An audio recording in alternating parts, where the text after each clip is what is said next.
Novas tecnologias, culinária da fazenda, atrações turísticas do interior do país e cobertura de feiras agrícolas. Toda semana, o programa traz informações úteis para o produtor rural. É o Mundo do Campo, na tela da TV Brasil. O Agronacional começa agora.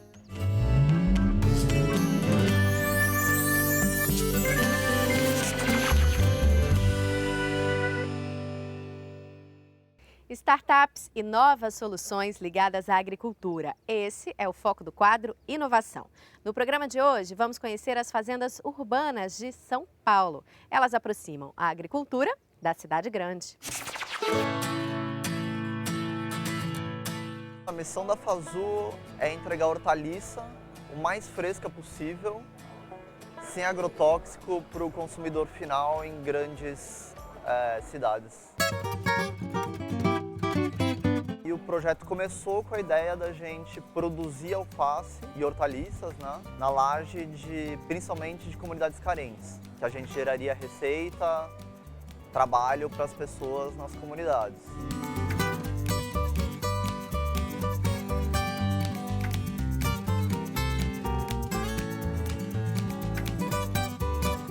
Então, como é que funciona hoje? A gente tem basicamente toda a produção que abastece São Paulo vem do Cinturão Verde, que fica a 80 km de São Paulo, mais ou menos. E aí ela é transportada normalmente para um Ceasa. Então ela passa por um estresse nessa logística de calor, de temperatura, sol, umidade, enfim, todo um processo que estressa a folha. E ela é estocada no Ceasa, fica lá durante um tempo. Só para você ter uma ideia, no Ceasa, pelos dados que a gente tem, 30% de tudo que chega lá é perdido. Então a planta passa por um estresse que algumas não sobrevivem, né? Depois vai para o mercado e depois vai para sua casa. Então é um processo logístico muito ineficiente, tem muito intermediário nela.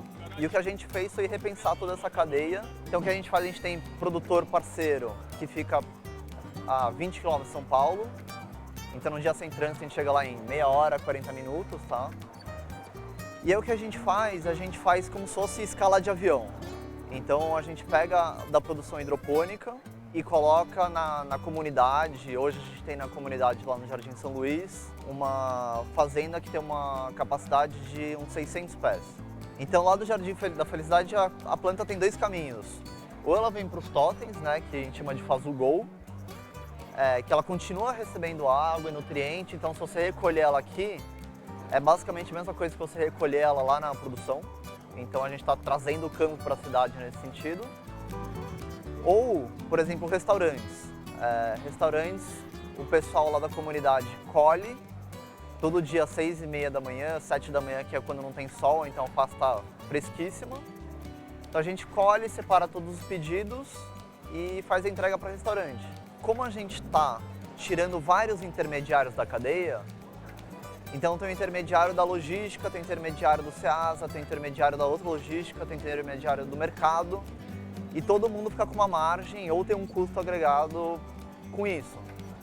Como a gente está tornando mais eficiente isso, não tem tanto paradas no meio, a gente consegue pegar margem disso pra gente e oferecer um produto que é muito melhor a um preço que é praticamente igual.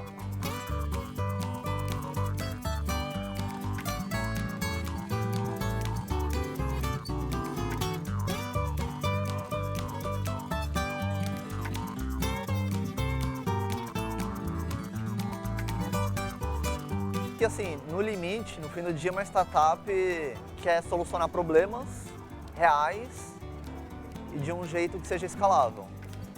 Então a gente tem um problema real, por mais seja, assim, não importa muito se você está no segmento de agricultura, tecnologia, enfim, é você juntar umas peças de quebra-cabeça para tentar solucionar um problema.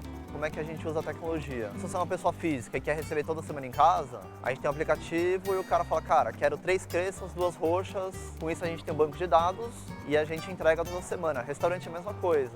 A gente já passa esse pedido lá pro pessoal da comunidade, eles separam e de manhã a logística vai lá e entrega. E aí, acho que o que é mais visível, acho que para o pessoal de pessoa física, o que é tecnologia, acho que são esses totens, né? que a gente tem que ficam passando água e nutriente igual lá na produção. E a grande sacada é a gente usar um meio de pagamento tipo QR Code, que a pessoa passa aqui o celular, fala, cara, quero 2 crespas, 2 roxas, pega, põe numa sacolinha, leva para casa e acabou. Pode comer uma alface que foi recém-colhida por ele, e sem agrotóxico. É bem trazer o campo para a cidade. Assim.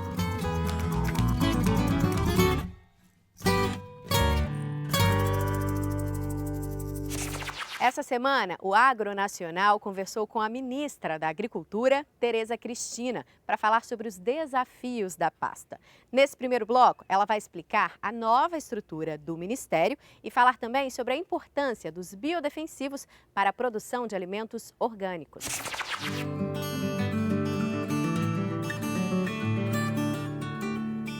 O Ministério da Agricultura está tentando se modernizar, ele está tentando ser atuante cada vez mais para atender o consumidor final, seja ele o produtor, seja a indústria, a agroindústria brasileira, que é fortíssima, mas nós temos que desburocratizar, simplificar e não precarizar as regras para ajudar a nossa agricultura, a nossa pecuária, que ela deslanche, que ela cresça cada vez mais, que ela seja moderna e que ela possa alimentar não só os 210 milhões de brasileiros, mas também aí, uma grande parte da população do mundo.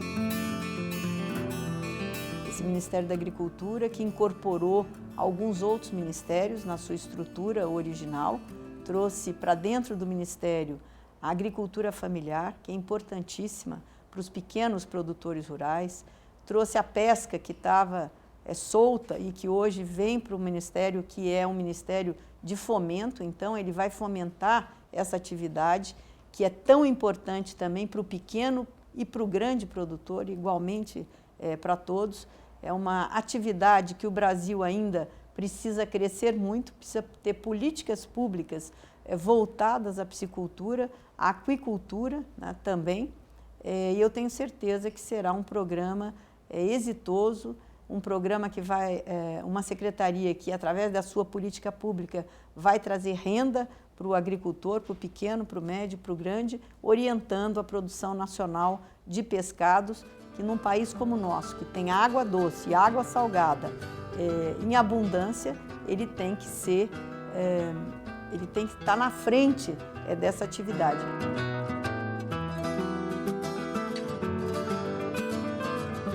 Toda a parte fundiária veio para o Ministério da Agricultura, né, através do INCRA. Foi criada uma nova secretaria, a Secretaria de Assuntos Fundiários, para que nós possamos também trazer a segurança jurídica para aqueles que querem trabalhar na atividade agropecuária, na terra, né, podendo ter os seus títulos, o pequeno produtor ter os seus títulos, porque isso traz o benefício do crédito àqueles que têm as suas propriedades tituladas, né? E também para os médios e grandes produtores que precisam ter as suas terras organizadas, a terra legal veio para dentro do INCRA.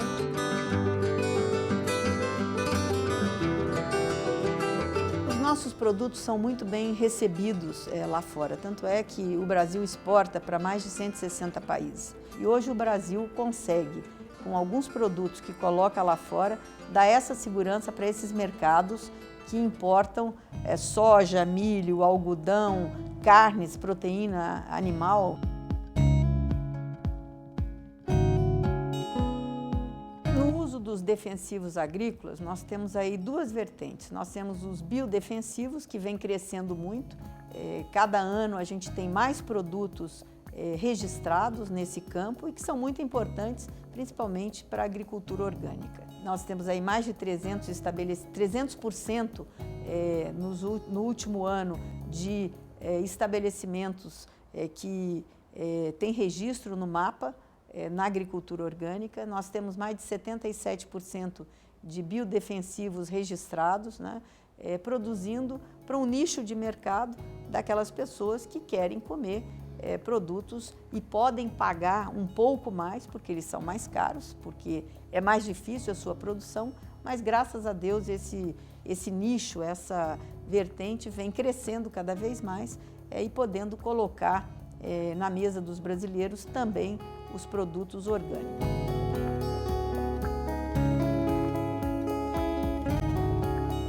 Sobre os defensivos agrícolas ou os pesticidas, como queiram chamar, eles também são necessários e é para uma outra agricultura, né? É uma agricultura de escala, né? Que nós vivemos num país tropical, nós temos 3 safras às vezes por ano, né? Então querem colocar que o Brasil é um grande consumidor de agrotóxicos, não é bem assim. O Brasil, no ranking dos países do mundo que mais utilizam agrotóxicos, ele é o 11º, o 14º em alguns. Nós temos aí um grande desafio, que é a capacitação do agricultor que usa esse agrotóxico. É ele que precisa ser capacitado, porque ele é a pessoa que tem mais risco de intoxicação por não saber usar, às vezes, né, os equipamentos de proteção. No próximo bloco, vamos conferir a segunda parte da entrevista com a ministra da Agricultura, Tereza Cristina. Em seguida, conhecer um projeto que integra lavoura, pecuária e floresta. E saber mais sobre as projeções do agronegócio para os próximos anos.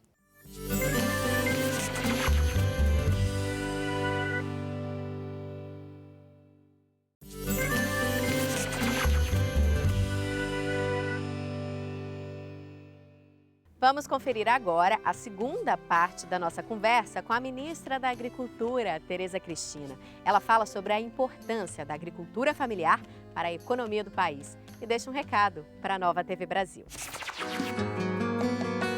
Queria falar que a agricultura familiar ela é importantíssima porque ela faz boa parte da produção daqueles alimentos que a população nossa, que os brasileiros consomem. A horticultura, a fruticultura, as carnes, enfim, toda essa produção da pequena agricultura, ela acaba ficando, na sua maior parte, no seu município, no seu estado. Então, ela é a grande propulsora dos mercados de cada município onde ela está instalada. O que é que nós precisamos fazer? Fazer com que esses pequenos produtores, primeiro, eles garantam a qualidade dos alimentos que serão colocados à venda para o consumidor local. E também fazer com que eles tenham lucro na venda dos seus produtos, que eles tenham riqueza, que eles gerem empregos, que eles façam a irrigação da economia local. Então, para isso, nós pensamos que a coisa mais importante que o Ministério da Agricultura tem como entrega a ser feita à agricultura familiar é a parte da qualificação, da capacitação, né, dessas pessoas através da assistência técnica. Não na parte de preenchimento de formulário, é lá na propriedade daquele pequeno produtor e ensinar ele a produzir de maneira eficiente e de maneira segura para que esse alimento chegue à mesa do nosso consumidor.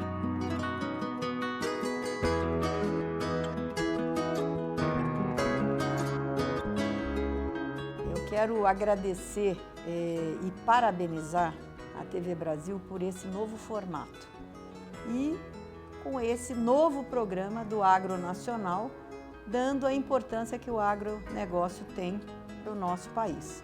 Eu quero parabenizá-los, desejar sucesso e que vocês sempre tenham no Ministério da Agricultura pautas para informar a nossa população.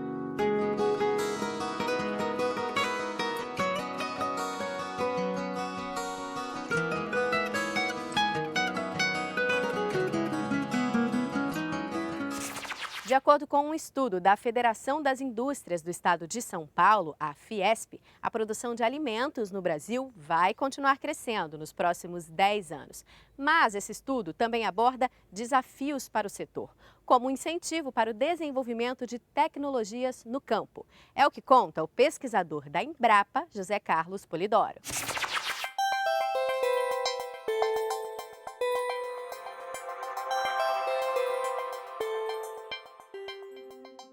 Bom, vamos começar pelos pontos positivos, né? que daqui a 10 anos, felizmente, o Brasil produzirá 30% a mais de alimentos do que ele produz hoje. Isso é um destaque mundial, porque é o maior aumento de volume de produção que ocorrerá no mundo. O agronegócio, ele não na sua prática, apenas para o médio e o grande produtor. O agronegócio é o negócio do agricultor. Então ele atinge toda a cadeia da agricultura. Todo produtor rural, seja ele pequeno, médio, grande, ele tem que praticar o agronegócio. E o pequeno produtor, principalmente, porque ele depende, e a sua família depende exclusivamente, a sua renda é da terra, é da agricultura. Então o negócio do agricultor é o agronegócio, e do pequeno mais ainda.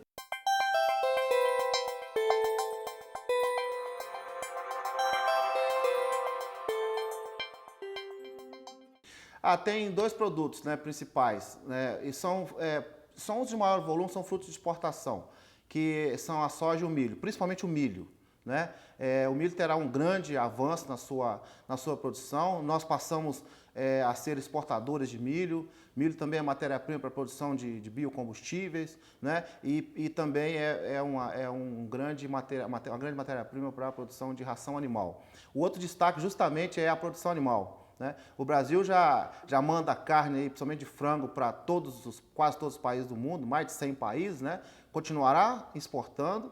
E o mais importante é que se você aumenta a produção de alimentos, né, e grãos e carne, você está aumentando a segurança alimentar. Porque é bom destacar, por isso que todos os agricultores fazem parte do agronegócio, que nós consumimos quase 70% do que nós produzimos. Nós só exportamos uma pequena parte. Parece que por nós sermos o segundo maior exportador de vários itens agrícolas, ou o primeiro, né? O primeiro de carne, primeiro de suco de laranja, segundo de soja, parece que não, nós exportamos tudo que produzimos. Não, é o contrário. A maioria fica aqui para o brasileiro ter segurança alimentar e ter cesta básica barata, isso é muito importante dizer. Né? Como nós falamos, o agronegócio não é para exportação só, né? Ele é também, mas ele é primeiro para garantir segurança alimentar do brasileiro. E como a população vai crescer no mundo inteiro, também no Brasil, se nós vamos aumentar nossa produção de alimentos, significa que nós vamos ter segurança alimentar.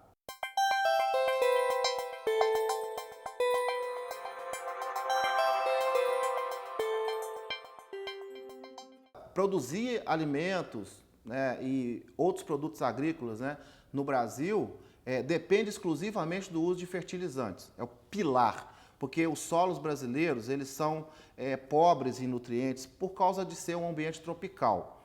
Então, são solos que precisam de aporte de fertilizantes, que são fontes de nutrientes, fazem com que as plantas cresçam e produzam.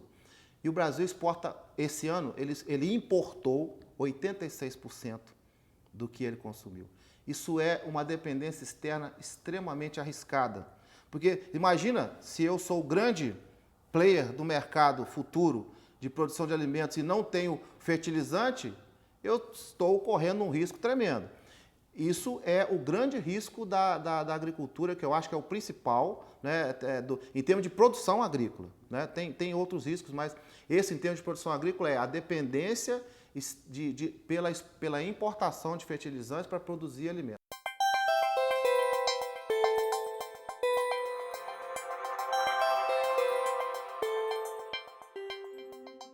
Então, enquanto o fertilizante estiver disponível e barato no mundo, é bom importar, não tem problema nenhum. Agora, e se não acontecer isso no futuro? Que as previsões são que nós tenhamos limitação de matéria-prima para produzir fertilizante. Isso significa que o preço desse fertilizante pode subir. E também significa que a disponibilidade dele não vai ser tão grande assim no futuro.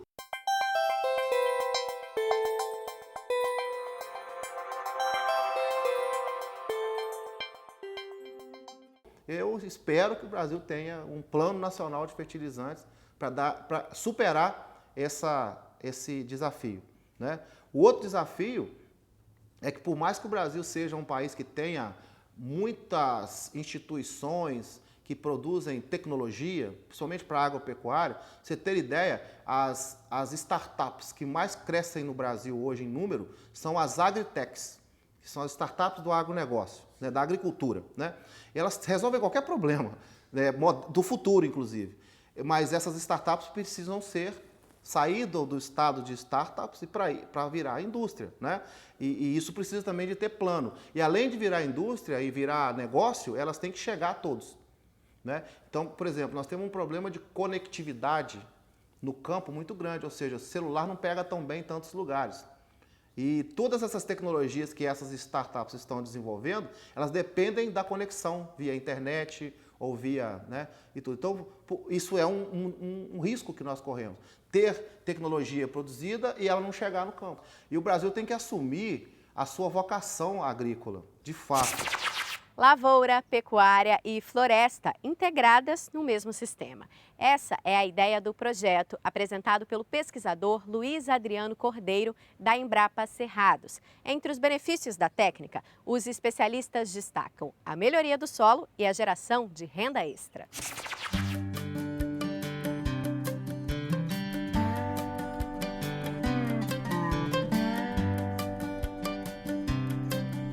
A ideia da LPF é integrar lavoura, pecuária e floresta no mesmo sistema. Os benefícios para os produtores rurais são muitos. Vão desde a melhoria da qualidade do solo até geração de renda extra. E para explicar direitinho esse assunto para a gente conversa agora com o pesquisador da Embrapa Cerrados, Luiz Adriano Cordeiro, que é também especialista em ILPF.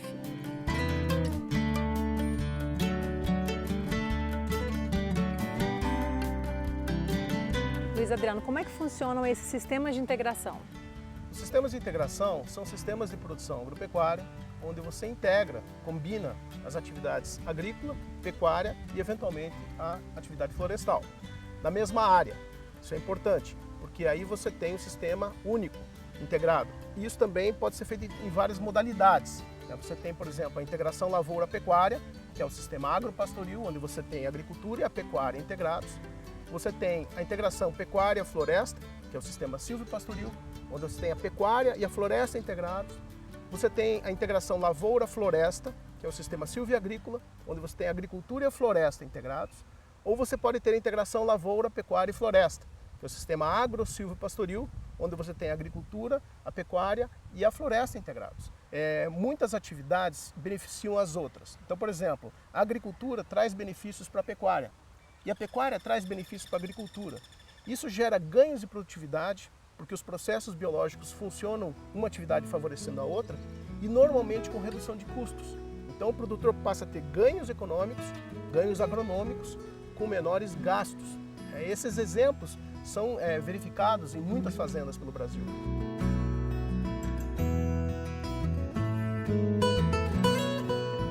Então a gente também tem benefícios para o meio ambiente, né, com esses sistemas de integração. Sem dúvida.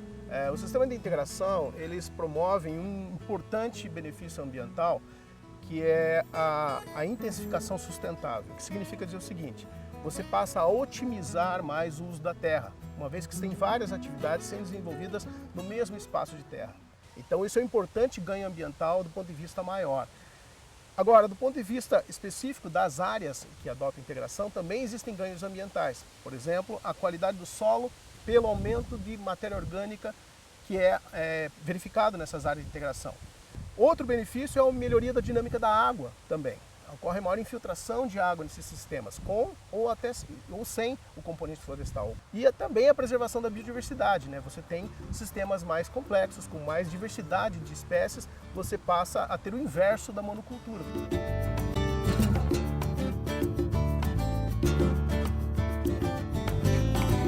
Adriano, as vantagens são muitas pelo que a gente está conversando aqui, né?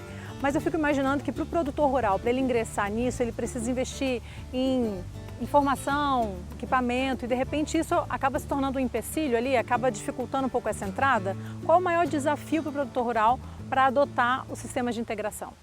Ter conhecimento, ter um técnico, para ter assessoria técnica com experiência, fazer um bom planejamento, fontes de financiamento, se possível, créditos oficiais que têm juros subsidiados ou que têm uma condição mais favorável, como é o programa ABC, por exemplo. Programa Agricultura de Baixo Carbono. Muito bom. A gente fica aqui com a palavra do especialista em ramos tão competitivos como a agricultura, a pecuária. A regra é diversificar, investir em formação, equipamentos e, por que não, mudar integrar os sistemas, né, Adriano? Sem dúvida. Os sistemas de integração, eles têm um grande potencial de trazer inúmeros benefícios ao produtor rural que quer se profissionalizar e aumentar a eficiência do seu negócio rural. E isso traz sustentabilidade a toda a agricultura brasileira. Muito obrigada pela entrevista.